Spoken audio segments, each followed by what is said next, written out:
Good morning, everyone. Welcome to DLocal's Market Insights webinar. We're seeing a few folks on the line here, so let's get started. Today, we will be discussing how mobile payments and checkout experiences are pivotal to localizing your growth market strategy. Hi, everyone. I'm Danielle Gotkis, SVP of Marketing at DLocal. I'm delighted to introduce you to our guest speaker, Brandon Miller. Hi, Brandon. Hello. Hi. Brandon is a principal analyst at Forrester with coverage for digital commerce, for payments, and for mobile. He's also a frequent speaker at industry conferences, including the upcoming Money 2020 conference in Las Vegas. So I'm especially grateful that he was able to join us. Great to be here. Thank you. So let's see what we have cooked for you today. On our agenda, we have about an hour, full of content. So this is going to be quite packed with a lot of interesting information. First, I'll give you an introduction to DLocal. Then we will discuss trends around e-commerce and mobile growth around the world. Brandon will give you 5 fixes to improve your mobile checkouts, which is quite timely for those of you in the audience gearing up for the holiday season. We will also discuss why localized checkout matters and how does it deliver. And then we will focus on specific payment-related nuances in LatAm as well as in India. I'll give you a sense of what types of results you can get with localized processing and local acquiring, and then we'll have some time for Q&A. To give you an idea who this webinar is designed for, it's really designed for any type of an online merchant, whether you're an online retailer or a SaaS company, as long as you are in this process of planning out your expansion into Latin America, into the APAC region, and wondering perhaps how you should go about maximizing your reach and localizing your checkout. You'll have plenty of learnings and takeaways to take home during this next hour. So let's get started. Quick introduction to DLocal and why we're talking about this important checkout localization topic. So at DLocal, we specialize in processing payments and payouts in local currency, utilizing the local payment methods in growth markets around the world. We're specifically focusing on high growth markets like Brazil, like Mexico, like Argentina, like India, where e-commerce is currently experiencing tremendous growth. And what we're seeing is that when merchants go into these markets, they don't necessarily know how to process a variety of local payment methods, how to deal with currency conversion. And so we're also specializing in settling with merchants in euros and in USD, and really taking the burdens of local processing and of currency conversion on ourselves. We do this through one API platform, payments-focused platform, and really enable the acceptance of 300+ local payment methods in these markets. As I mentioned, our focus is on Latin America, on APAC, and on the EMEA region. And what you can do really by enabling all these different payment methods is accessing 2.3 billion emerging consumers who are mobile savvy, who are technology savvy, who are really eager to start being able to purchase these goods and services from merchants like yourselves. As I mentioned, we specialize both in the pay-ins and the payout side of the equation. So that means both on the acceptance side as well as on the remitting funds. So if you're perhaps a marketplace and have contractors or apartment renters or drivers in different locations around the world, through payouts, you can actually send mass payments into countries like Argentina and Mexico and Colombia and India without worrying, how are you going to be executing this on a daily basis while handling hundreds of millions in transactions. We already do this for about 450 different merchants. And some of them are you probably recognizing by looking at the slide here. These are companies like Uber and Sony and Dropbox and Avast and GoDaddy and Wix. So we really cover a gamut of verticals. Again, if you're in SaaS or if you're a marketplace type of a company, our platform is quite agnostic, as long as you're handling a large volume of online payments and have interest in going into emerging markets, we can definitely help you. Let me quickly highlight some of the things that our customers value the most from working with DLocal. First and foremost is fast and simple market entry. Why? Because with our platform and under our business model, these merchants actually don't have to go and operate local entities in any of these markets. That means DLocal becomes their merchant of record, and we are the ones handling anything and everything related to transactions in these countries. We specialize in local payment processing. Why? Because it really maximizes your reach and maximizes checkout completion. In emerging markets, consumers are not necessarily relying on credit cards day to day. They're utilizing things like cash payment methods. They're utilizing bank transfers. In some countries like India, they're utilizing e-wallets. And so this is something that we're specializing in. In addition to enabling local acquiring, which, if you're not familiar with the terminology, this means we're accepting local credit cards and debit cards as well. Automated fund repatriation. This is especially important in emerging markets because these countries have different expatriation caps.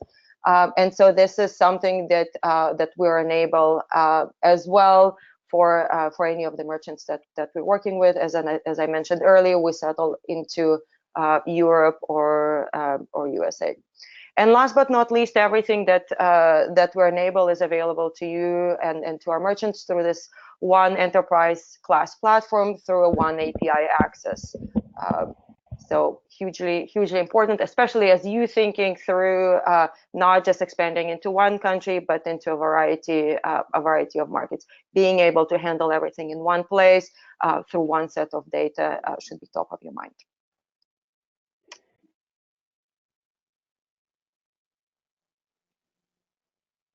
So at this point, I'd like to invite Brendan to walk us through how he's thinking about mobile and checkout localization and optimizing the payment experience, specifically with emerging markets in mind. Yeah, thanks, Danielle. It's great to be here today. And what I'm going to do is really get a little bit more tactical today than I typically do on a webinar. But with, as you mentioned, the holiday season coming up, I thought I'd provide some fixes you can make to your website experience to convert more global buyers this holiday season. These are things that I think you can get implemented, or some of them implemented, say in the next 60 days or so before the holiday shopping season really kicks in. So, and this comes out of really two kind of global mega trends that I've been following closely at Forrester. The number one here, as you can see, the growth of global e-commerce and cross-border commerce, and we're going to talk a little bit about the growth of mobile web as well. But as you can see here, well, you can't see here, but you can see the growth of e-commerce globally. But if you're a U.S. merchant, for instance, this growth number is actually beginning to slow a little bit, and that's just natural because as the base gets bigger, the growth rate slows, and so. But pretty soon this number will be turning into a single-digit growth number. And so, if you're a head of digital, head of e-commerce, single-digit growth probably isn't that interesting to you. And so, I think really one of the answers to that is the antidotes is to look cross-border going forward to continue some of that double-digit growth numbers that you may have had in the past, and that may entail looking at Latin America or the APAC region to continue that hyper growth. And I think the great news about that is that there are new vendor solutions in the space to ease the pain, DLocal being the perfect example here. But if you're worried about cross-border shipping and those types of concerns, there's other vendors out there to help with some of that space as well. So going global, going more cross-border these days is getting easier and easier thanks to companies like DLocal. So the next trend here, if you want to move the slide forward, Danielle, is this growth of mobile web. Right now, the global web is now a majority mobile, so meaning that mobile web traffic has overtaken desktop traffic globally. And there's not a day that goes by that I don't talk to a retailer or some type of merchant, and I hear numbers like, oh yeah, 50, 60, 70% of our traffic is now mobile.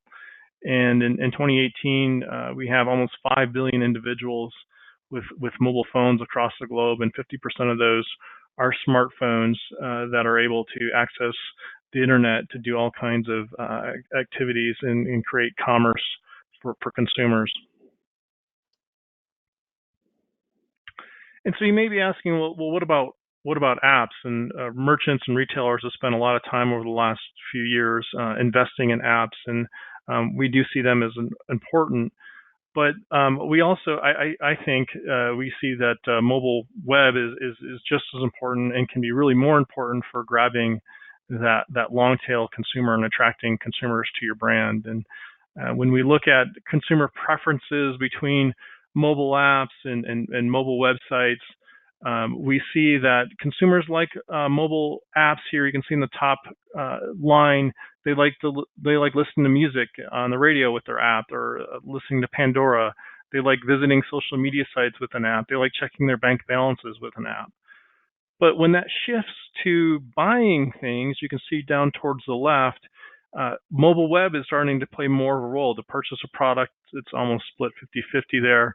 But things like shopping activities, looking up a price or review, or researching a product online, consumers are showing preference for the mobile web. So apps are not the end all be all there. And we see tremendous opportunity to capture new customers with the mobile web. And the other issue we see with mobile apps as well is that in the U.S., 88% of smart owners' time is really spent in about 5 downloaded apps. You can imagine what they are: messaging apps, social media apps, news apps, things like that. And so it's really hard to capture a consumer's attention with your app if you're a merchant or a retailer. And so really we see kind of apps as good for frequent customers and your most loyal customer base, and websites, mobile websites, for gaining that long tail. So I want to transition here into some of the 5 fixes that we talked about, and we're going to focus in on the checkout, the mobile checkout experience. And the reason is that the mobile checkout is really the one element that every prospect has to travel to become a customer of yours. And so the conversion gains here can really be massive. I've had conversations with retailers who have reduced their checkout steps from 8 down to 3, and that helped double their conversion. We see conversion rates for mobile web around 1%, much less than apps and desktop. So I think there's low-hanging fruit there, things that can be improved upon. In this slide here, you can see, I'm not going to spend a lot of time talking about localizing your website today. There's been a lot of reports, and Forrester's done a lot of work in this area about things that retailers and merchants need to do to better localize their site, whether that's having in the local language, putting in local currency, localizing checkout, those types of things, localizing the website address. Those are all things that need to be considered and help attract customers, build trust in those local geographies. There's costs associated with language, interpreting your website and localizing it, and so you have to kind of balance those costs with the potential sales volume and ROI. So what we're going to talk about really is, if you've already done a lot of that work, what are some of the things you can do to refine that? So the first fix that we see tremendous opportunity is really rationalizing checkout flows. So form fields put a huge cognitive load on your consumers. No one likes filling out forms on a mobile phone. It's hard to do, holding the phone and trying to type at the same time. And one of our partners looked at the average number of form fields on the Internet Retailers 500 on their websites, and the average form fields number was 23. And in actuality, you only really need about 5 to 8 form fields to complete a checkout. It depends a little bit on the geography, but usually it's less than 10. And you can see here, this retailer, they have multiple steps, 5 different steps to check out. They have form fields for your first and last name where that can be combined. A lot of kind of unnecessary uh, form fields. And again, this just puts extra cognitive load on your user. A lot of times your user is in a mobile, they're on a mobile device, so they're in a some foreign environment. Their attention may be on other things, and so you've got only a few seconds to be able to capture the information and before they're distracted by something else. So in the next slide here, you see what we think looks like a good checkout experience from a task flow perspective. And the left is Staples. The right is a company called Gray's. Gray's is more of a global retailer. Staples is global, but more of a U.S. focus. But you can see here that they have one form field for your first and last name, one for your address, one for your phone, one for your email, and then one line here for your credit card. So putting less cognitive load on the user, making it easier. And on the right, Gray's is using a service from a company called Addressy, and this is not an autofill feature. This is actually an API that Gray's uses from Addressy, and Addressy has a database essentially of from post offices across the globe of addresses, and so as the consumer begins to type, it begins to automatically fill in their address, and but at the same time, it's making sure that the address is correct and verified by local postal authorities. So making sure that the address is correct. So fix 2 here is really kind of killing anything that hampers mobile site performance. So there may be lots of things that you're doing to improve your site performance, but maybe you haven't looked at it from a checkout perspective. And so that's what I'm encouraging you to do here. You can't control all aspects that impact performance, network speeds. You can't control where your consumer is standing if they're in a dead spot for internet, but you can control how big images are, how things are loading, or prioritize how things are loading on a page.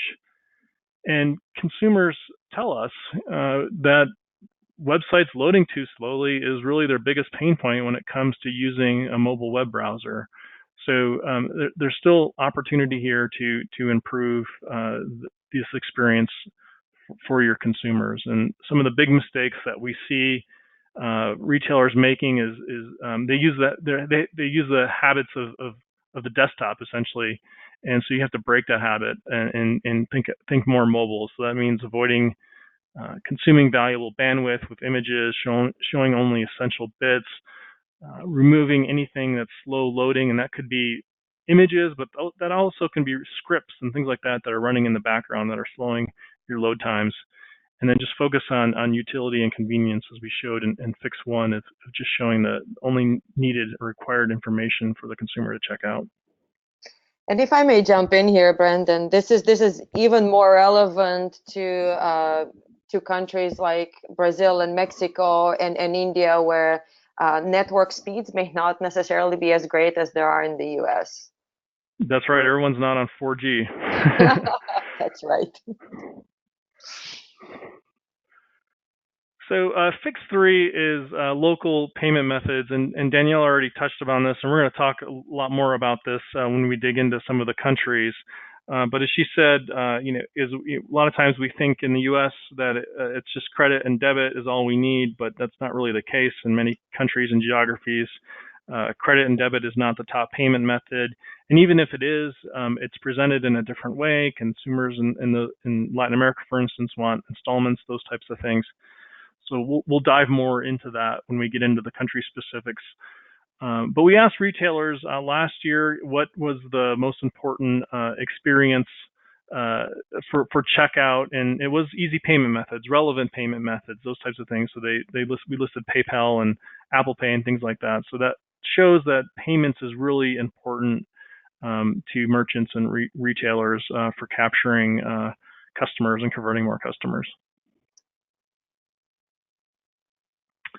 So Fix 4 is really what I call tactically revealing essential but less used checkout features. So you may have multiple shipping methods on your website, on your checkout. You may have promotion codes. You may have the ability to ship to different address. You may have loyalty information that you need to capture. But that may be only for a gift is another example, gift options. But that may only be for a very few users. And so we like to say to create the fast and happy path. And so this is an example of Macy's website. Shipping is a good example. So Macy's has a default shipping method. It's free shipping, 3 to 6 days. That probably works for 90% of the consumers that are coming to this website. But and they do a really good job of abstracting these other options. Not if the consumer needs to change that, and they need it the next day or need it before this weekend or something, so they need a faster shipping method, they can change that. So it's essentially putting this information what I call expandable blocks, and it's only required in certain situations. So you don't have to put all that cognitive load on the user to make decisions about shipping methods. Just give them the shipping method that you think is most preferred, and be predictive in that matter based on the data that you know about most of your customers coming through your checkout flow. And then finally, the fifth fix here is measure vigorously, and you have to think about it differently than desktop when it comes to mobile web. And that may mean developing a modified conversion metric, implementing some type of multi-touch attribution model, seeing how mobile plays a role in your in-store sales, those types of things. Speed and load times are things that you want to measure that I mentioned, but also time spent in checkout. So is that time increasing? How long is it taking the consumer to funnel through your checkout experience? Is that decreasing or increasing? And then things like average order value and items per cart, that I think means less in mobile checkout, less priority than on desktop. Consumers are usually in a mobile moment of need when they're going through a mobile checkout experience. And so they may not be thinking about their entire shopping list. They may be only thinking about that 1 or 2 items that they need for this upcoming weekend or something. So you may see less items per cart and lower order values on mobile web, and that's okay. But really what you want to see is are they frequently coming back? Are you driving customer lifetime value? You want to focus on completed mobile checkouts and how fast they're getting through those checkouts instead. So with that, we're going to do some Q&A afterwards. So I'm happy to answer any questions on that later on. And then I'm going to turn it back over to you, Danielle, and we're going to dig into some of these countries that DLocal focuses on. Sure thing. Thank you, Brandon. And on the topic of questions, if you have any questions throughout the presentation, please feel free to submit them using the control panel on the right-hand side of your monitor.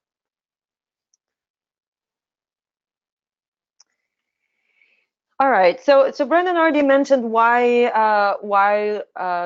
an optimized checkout delivers, and I want to highlight here specifically why a localized payment checkout, payment process and a localized checkout, why do they deliver? And they really deliver at every step of your customer journey, right? They help you optimize and expand your reach.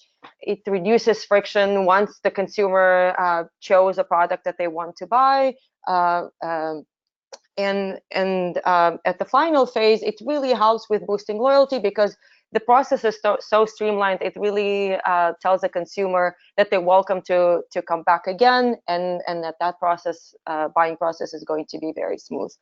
All of this really helps you maximize your revenue. We're not talking about just small incremental steps, 1 to point increase in conversion and revenue optimization. No, we're talking about 30–40% increase in annual revenue in these countries. And then I'll give you an example later in the presentation. So let's talk about some of these countries. And first, let me give you an idea of what we're seeing in LatAm in terms of overall payment landscape, and then we'll dig into some of the countries. So if you look at the overall transaction volume for e-commerce, and this is based on 2017 numbers, what we're seeing is that 52% of e-commerce volume is actually done through local credit cards and local debit cards. Uh, about 28% is done through cash payment options. I know for some of you it may sound a bit like an oxymoron, and we'll spend a bit of time on this in the next couple of slides. But it's happening, and that volume it's very real. Another 15% are done through international credit cards. So these are cards that go through an international acquiring through Visa, MasterCard, Diners Club, and Amex. And about 5% are actually done through bank transfers and different payment options that are built on top of using bank transfers. So what is the difference between domestic and international cards? I know some of you in the audience are probably familiar with this concept, but many of you may not. So let's spend a couple of minutes on this. So domestic cards, they're actually cards that are branded by Visa and by MasterCard. The only difference between those cards and the international cards is that they're not eligible for cross-border transactions. So that means if your user has a card like that and they want to buy and you happen to be an international merchant who's only using international acquiring, they're not going to be able to buy from you. That means that they're probably on your website, they've selected your product, and at the last step, the transaction is going to be declined. Domestic cards actually own most of the volume in these countries rather than international cards. Why? Because they're less expensive for banks to issue, and most local consumers, they're not eligible for international cards, not just for cost consideration, but also from the credit perspective. And as you can see, Visa, MasterCard, Diners Club, Amex, they all have their versions of local cards. And so if you're thinking of going into these markets, you absolutely have to think about, what is going to be your strategy? How are you going to be rolling out these local cards? Because this is how you access the majority of the market. Brendan has mentioned installments, and if you have looked into Latin America, you absolutely know that that installments are a must in these countries. And you can really think of installments being an alternative and really a preferred way for Latin American consumers to access credit.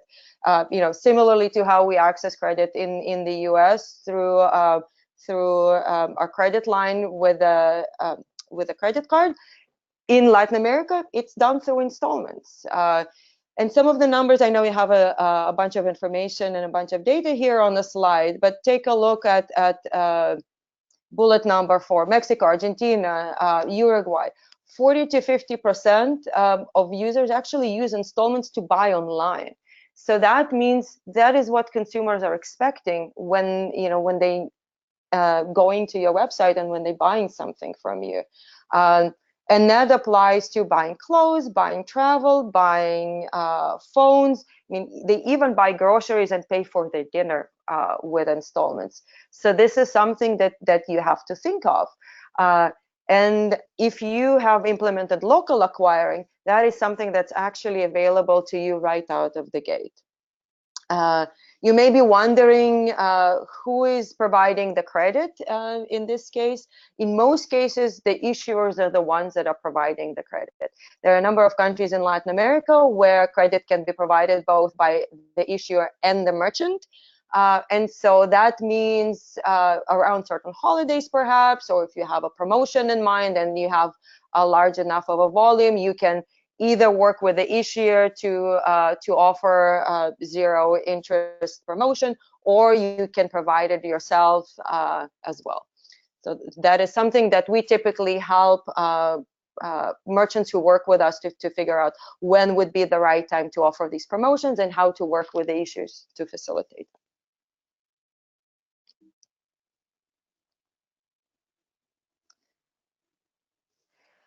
Cash. You have probably heard that cash is king, and it is still king in Latin America, and that is why there is a variety of cash-based payment options in every single country in LatAm.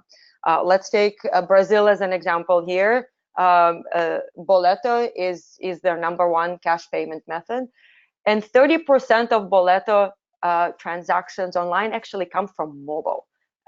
So that is, going back to one of the points that Brandon has been making.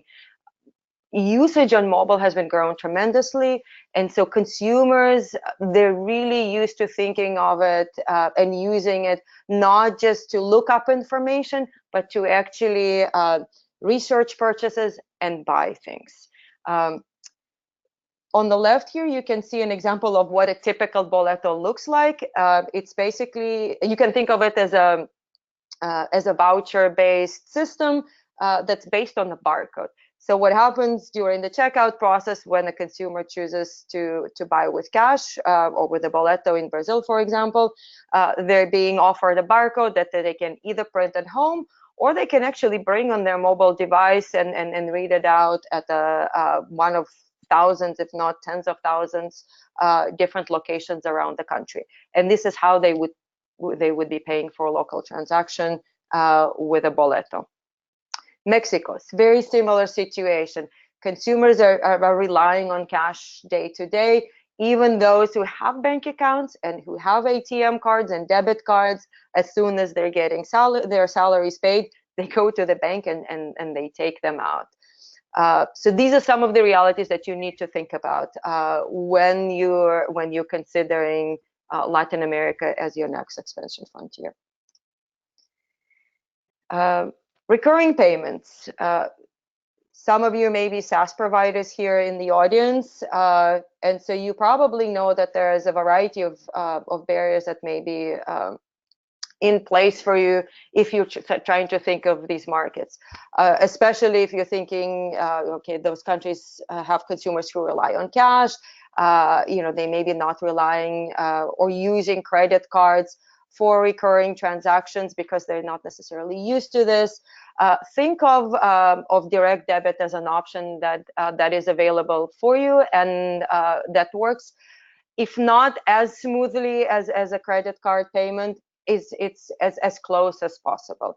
And so through a direct debit transaction, the process is very similar for the consumer. They share their bank details once, and you're able to pull funds on a recurring basis, monthly basis, or once a quarter, however way you have designed your system. And we have implemented this already for a number of our clients in Argentina and Chile and in Colombia.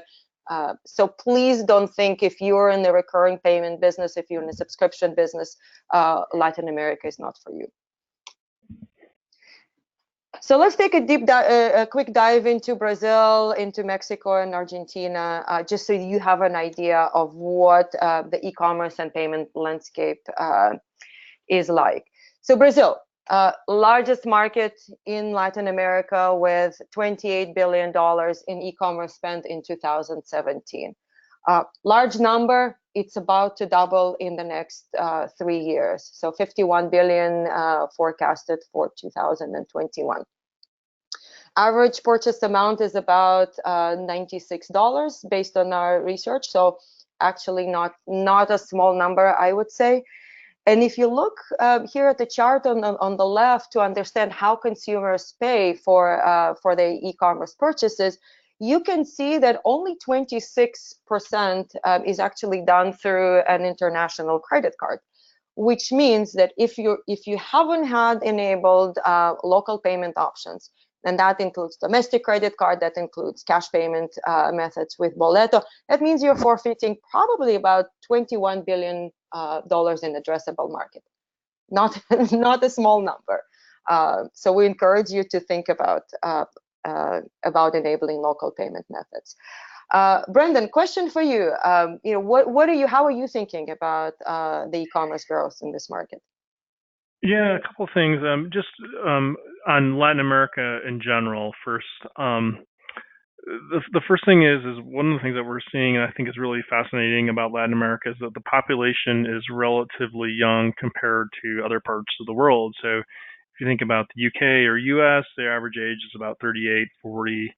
But when you get into places like Argentina and Brazil, it's 31. Colombia is 29. Peru, actually, the average age is 27. So a lot of these countries tend to be a younger, upwardly mobile population. There's a growing middle class there as well in many of these markets, and many of these countries have a higher GDP per capita than Asian countries. So, another reason why you might want to look at Latin America.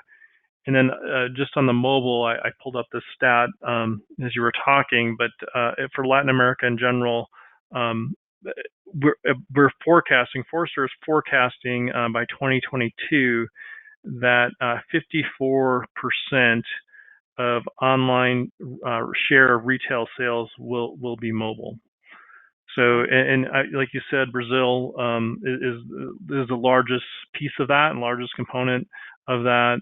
We also forecast that the e-commerce or online e-commerce revenues will continue to grow into 2020 in Brazil at a 6.5% annual growth rate. That's an incredible growth.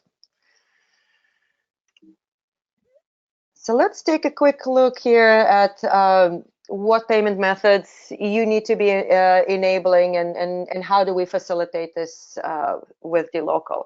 So obviously we support Boleto Bancario. As mentioned, it has a tremendous share of online payment options.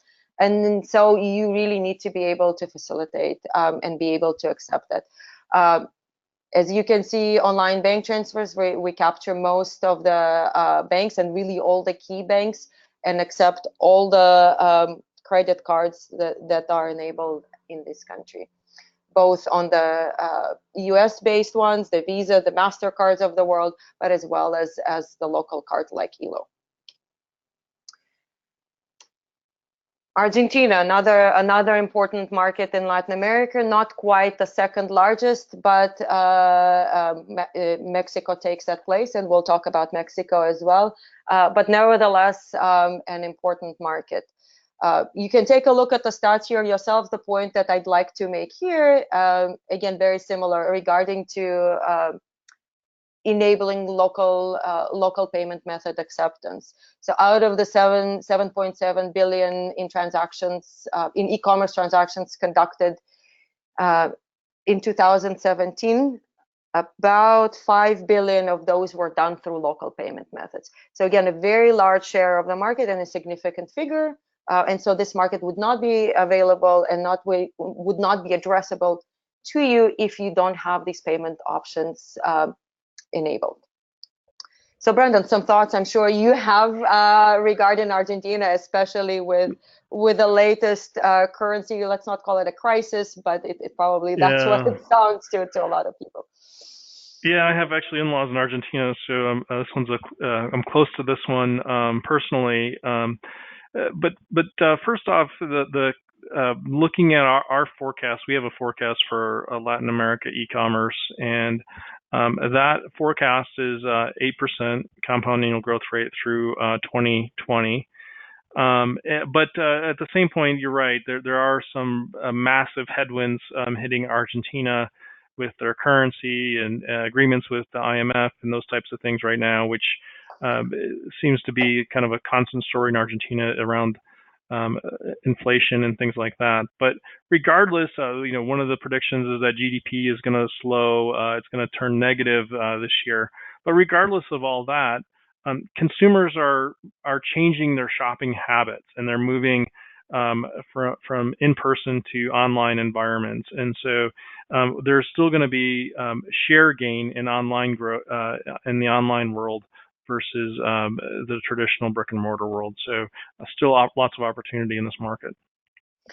Sure. And I think one of the things we were discussing with you, Brandon, as we were preparing for this webinar, this is a story in a lot of the Latin American countries. We can take Brazil as an example, who's been going through a slowdown for the last few years in terms of GDP. Yet, if you look at e-commerce growth numbers, they've been anywhere from 8 to 12% over the same years. Again, this is a story that we see quite often, even though that these markets may be slowing down in overall growth. Somehow that doesn't impede the growth in e-commerce at all, and so we expect to continue seeing growth in Argentina despite the current crisis. Yeah, and I would just add to that, don't be afraid. I mean, even if the economy is contracting, the share is growing. Go in there, grab your share, because these economies turn around, and they turn around fairly quickly. And so, you can get in there and start to build your share, and then watch it grow as when the economy turns around. Right, and probably also to think of Latin America not as a one country endeavor, because when one economy contracts, like Argentina, that typically gives Yeah, a boost to another, right, one of their neighbors. that's So, right. Yeah, totally. all right. So a quick overview of the payment methods we support in Argentina. So you can see quite a variety of those, and really touching every type of a method there. From cash through Rapipago and Pago Facil to online bank transfers, working with the majority of the banks and most credit and debit cards, both local and international brands. Quick look at Mexico. So Mexico is the second largest e-commerce market in Latin America after Brazil. Reached 22 billion in e-commerce sales in 2016. So quite a large number, and projected to get to 48. So more than doubling over the next 3 years. Quite a large volume already is done through international credit cards, about 40% of that. But that means still about 14 billion in e-commerce transactions is still done through local payment methods. And that would be a combination of debit cards as well as cash payment methods through OXXO, for example, which is a #1 cash payment methods there. Thoughts on Mexico, Brendan? Yeah, same story there, I think, as the other two. Again, this is a bigger market than Argentina, and it's gone through fits and spurts, if you will. But I pulled up our forecast data for Mexico. By 2020, there's 25.5 million online buyers, so that's been growing quite significantly over the last few years. Great. All right, so here's a quick example of the payment methods that we facilitate in Mexico, so you can truly capture this market rather than just try and dip your toes. I would say too, in catch me if I'm wrong here, or you guys are seeing something different, Danielle. But in Mexico, there isn't a lot of those alternative. We talked about Argentina and Brazil with Mercado Pago and others. But in Mexico, there really isn't a major kind of alternative payment method. I think PayPal is popular there, but traditionally these are credit card markets, like much of North America. Right. Yeah. So going back to the chart, you can see here on the left, debit card payments quite popular. Yeah. Credit cards, in this case, primarily international credit cards. Cash to an extent. So it's, I'd say, unlike Argentina, and Argentina is a great example, as well as Brazil in terms of a variety and of different methods. Here, yes, if you offer cash for cash, OXXO, there's another provider, but OXXO would probably capture the majority of your market. Credit cards as well. And one of the things that we do at DLocal, we work with each one of our merchants to help them optimize and understand which payment methods are relevant to them. We're not necessarily advocating enabling every single one for every single merchant that is available through our platform, but that is not necessarily what we advise. And so we work with every one of our customers to help them understand what works, what doesn't, create a variety of tests. To make sure that their checkout is not cluttered, and B, to make sure that the payments that they offer are the ones that are delivering the transactions. All right, so let's go across the ocean to India. It's a bit of a departure from Latin America, but it is one of the fastest growing markets in the world. In fact, it's the second fastest growing economy in the world after China.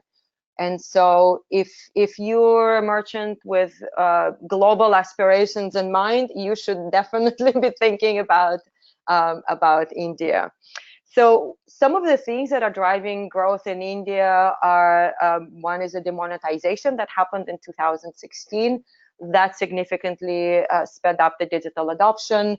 There is also an initiative that's not mentioned here, but it's a government initiative that's designed to unify uh, mobile usage and tying that to digital bank accounts and tying that to digital identity, which is called Aadhaar, and it's an equivalent of our social security. So this is something that has been rolled out over the last 3 years, and the goal is really to bring India into this new digital age. And we're seeing quite a bit of adoption, which really results in people um, opening bank accounts and using those for online transactions. Uh, Another point that I'd like to make here, you may have heard about UPI. This is a unified payments interface.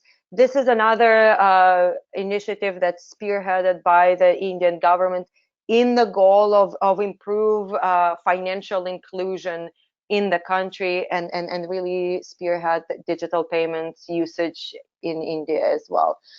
And so just as a reference here, we pulled up some numbers, and you can see in March 2018, so about 6 months ago, there were 3.7 billion processed through UPI.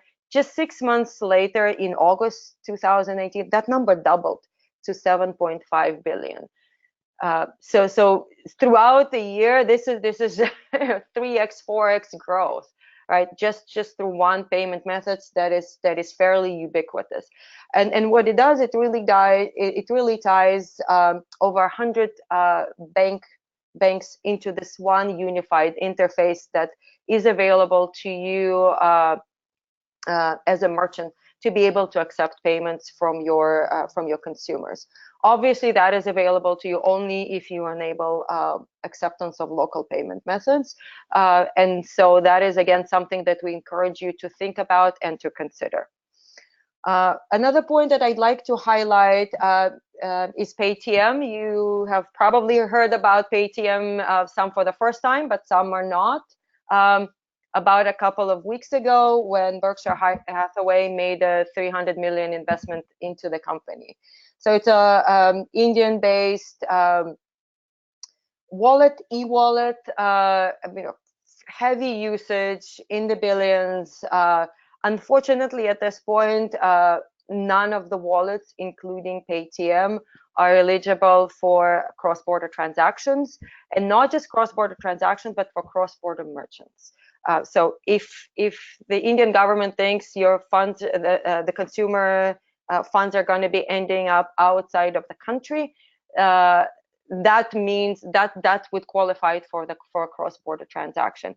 And why? Because currently KYC requirements around wallets are quite lax, and so that is why they're not eligible. There's been discussions, obviously, over the last year of expanding those KYC requirements and applying them to wallets as well, but that shift hasn't happened yet. General thoughts on India, perhaps, Brandon? Yeah, I think it's one of the most fascinating markets right now to watch. Like you said, in our data, Paytm is the number one used payment method. We ask consumers what payment methods have they used in the last 3 months, and Paytm rises to the top. But consumers do have cards. Cash on delivery is really important. So a lot of urban consumers in India will have groceries delivered and use cash, or pay with their Uber with cash, those types of things. So COD is important to them. But debit and credit card is not out of the question for many of the urban Indian consumers. In the unified payments interface, I'll just echo what you said there. It's really we've written a lot about that at Forrester and have folks on the ground in India writing about that and following it very closely. But it's an interoperable, secure, real-time uh, payment method. It's quicker, faster than the typical credit card process. And the cool thing about it is that you can identify uh, individuals to pay or companies to pay with a virtual payment address through a bank if you have their bank account number or even a phone number as well. So there's multiple identifiers to find the individual or entity that you need to pay. It also facilitates payouts as well. It's not just about accepting Mhm, payments, but it can be leveraged for those payouts. So um, and then just kind of on the e-commerce front in general, in India, it is a developing e-commerce market. Most of the e-commerce is digital goods right now. Um, uh, from our data, our research, consumers are still a little bit reluctant to buy goods, and they're worried about shipping costs and things getting caught in customs and wondering about how they might return items cross border. So those are all weigh in on Indian consumers when it comes to shipping items cross border. But that that that that mentality will change, and there's services out there that can help facilitate that, and so we still see some of that developing now, but it's heavy digital goods kind of market. mhm, mhm.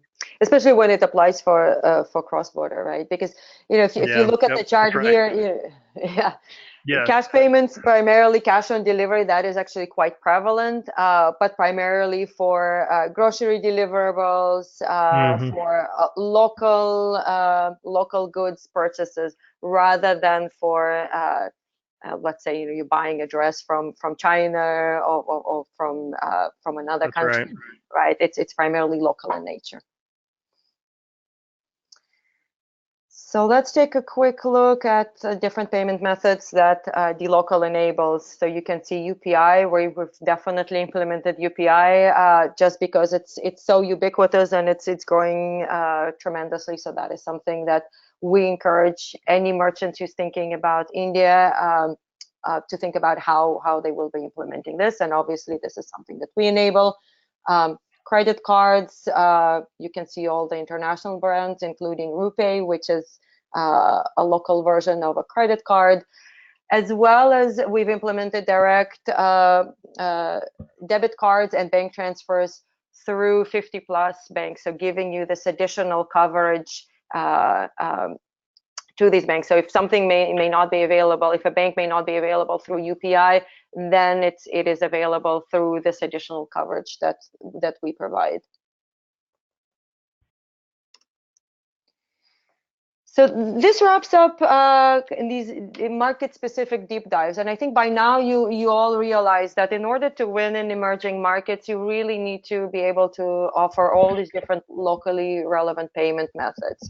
And we say locally relevant because you're the ones that will know what's relevant for you. As I mentioned, we will obviously work with you to realize and to identify the payment methods that are relevant for your business, for your customers. So we never advocate implementing all of them, but rather learning and understanding and implementing the ones that would be uniquely helpful to grow your business. Here's a quick customer story from Avast, one of the largest antivirus providers in the world. They've been working with us for about 4 years now in 5 different Latin American countries. And so since they've implemented local payment options in these markets, they've seen their product grow to 85 million in active users, becoming the #1 antivirus provider in Latin America. And their business is unique. It's a freemium model. So while they've experienced a lot of free installs before they implemented local payment methods, they were not able to convert a large share of those into the paid users because they didn't have payment options like Boleto enabled, like local cards, local bank transfers. And so once they have done this, they've seen over 35% growth in regional revenues, and they've seen that growth consistent from one year to another over the last 4 years. So I'm hoping that this example really encourage you to think about what methods you would need to implement, how you would want to go about this rollout, and really consider DLocal as your partner in this growth, not just in Latin America, but in other emerging markets across the world. And so I'd like to conclude our presentation with this motto: we help you win in these markets. We don't want you just to go and dip the toes. We really want you to maximize your revenue potential, and we'd love to be your partner. So this leaves us about 5 minutes or so for Q&A. Thank you for your attention here. Let's take a quick look if we have any questions from the audience. We have one. I know the Argentinian market is very hard due to the regulations and taxes applied. Could you please explain how does DLocal handle taxes in Argentina? So I can address that question. That is very true. And then so one of the things that DLocal provide is tax expertise in every single market. As mentioned, we operate as a merchant of record. That means we have legal representation and we have entities in every single market, including Argentina. Depending on whether you are a physical goods retailer or if you're a digital provider, there are different brackets and so on. So I know who you are, I can reach out to you, but basically we will work with your team and with your business to figure out what applies to you. If need be, we will solicit a specialized legal opinion regarding Argentina and any of the markets that are relevant, but we already have those in place for every single market. So I can reach out specifically to you, but we will guide you in that process. Any other questions from the audience, perhaps? Let's give folks a minute or so.